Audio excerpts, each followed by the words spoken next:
When a property is paid all cash and the return is supposed to be 5%, which is the cap rate, and the debt that I have to get on that deal is 5.5 or 6%, you're borrowing negative rates. Essentially, the property is not going to be in a healthy position. If you're a residential real estate agent earning $200,000 a year and you want to grow your passive income, this show's for you. Learn the secrets other agents use and hear from experts in our field in order to guide you along your journey to investing in assets like apartment communities so that you can turn your commissions into cash flow.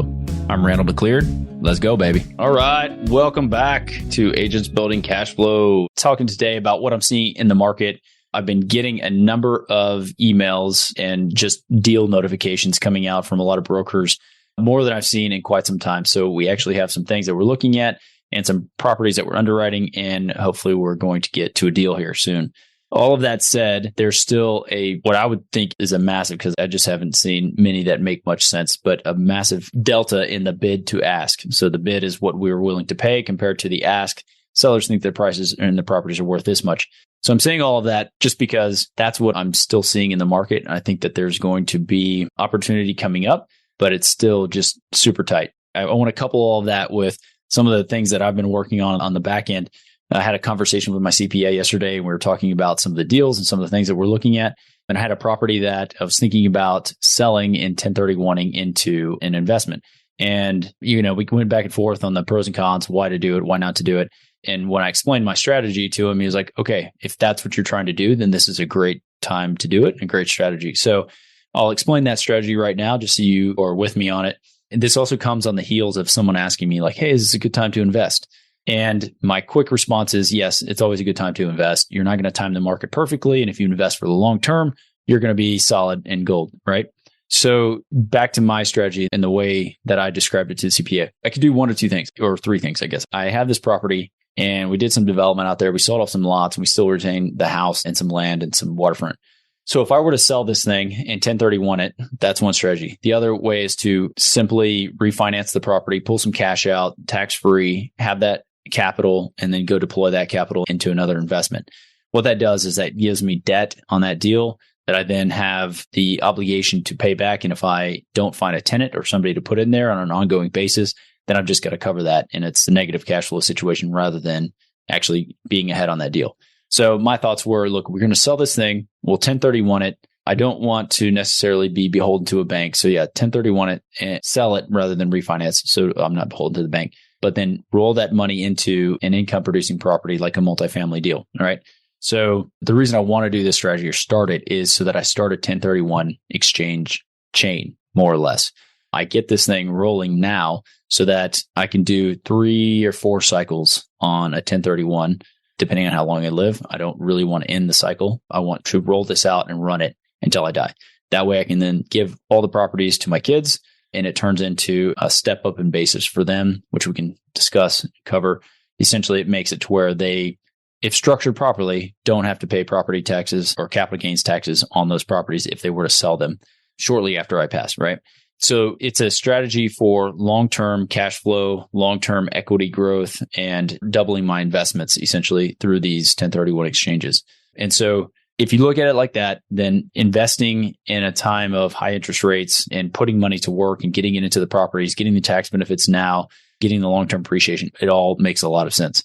So the struggle that I'm having now, just again, is the fact that the sellers still want more than the properties are worth in this current environment.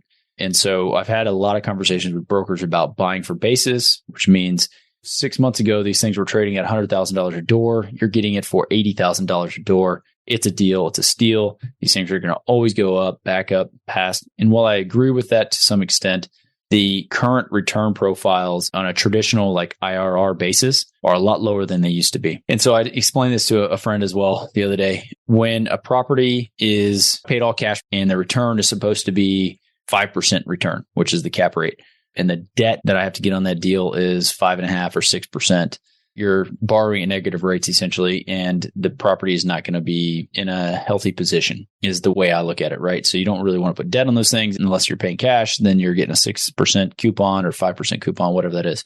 So again, when you're looking at it in that sense, that's my struggle. Like I haven't found deals that make a lot of sense currently in this environment because I'm super conservative in the sense of making the deal pencil out to where we're not going to lose any money at all. Like that's the whole idea. We're proud to be sponsored by Ridgeline Investment Group.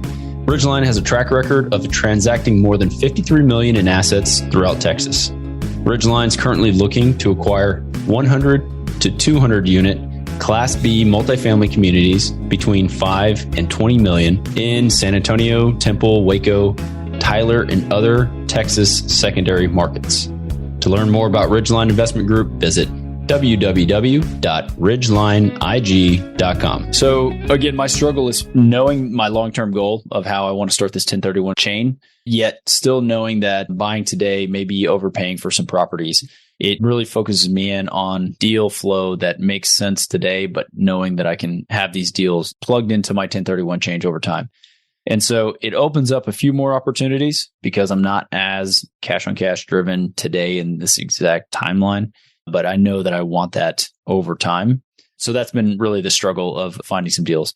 When they come up, that's something we're immediately putting offers in on. I put 3 offers in last week alone, and my offers are pretty strong or pretty aggressive. Just again, my prices that I'm offering are lower than what people are asking. But if they hit, then it's a great time to buy. So again, to answer that question, yeah, it's a great time to buy. You just got to buy right, got to feel right about it, and it has to hit your goals that you're looking for. So we are still underwriting deals. We're still looking for still touring properties.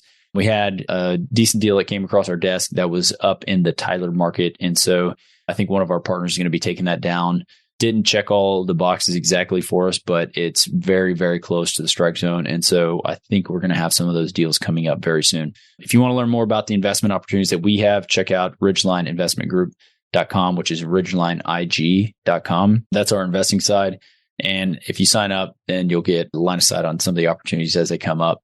If you have any questions for me, happy to chat with you, happy to jump on. You can hit me up at rm@ridgelineig.com. That's my email address. And I respond to those regularly. Happy to have those conversations and just let you know a little bit more in depth of what I'm seeing. And we can have some conversations around that. If you're getting value out of the show, jump on, give us a rate and review. Love it. And I will catch up with you guys on the next episode. Bye-bye. Have a good weekend. Surprisingly, most of the agents we speak with got into real estate hoping to gain passive income and become work optional. However, only 1 in 5 ever start investing. Most are simply too afraid to start. Once you get educated by listening to this show, you'll be able to overcome that fear and become the 1 in 5 who are finding financial freedom. Don't miss a single episode. If you want to stay up to date, the best way is to make sure you're subscribed. So if you haven't done that, go ahead and do it now. And we'll catch you on the next episode.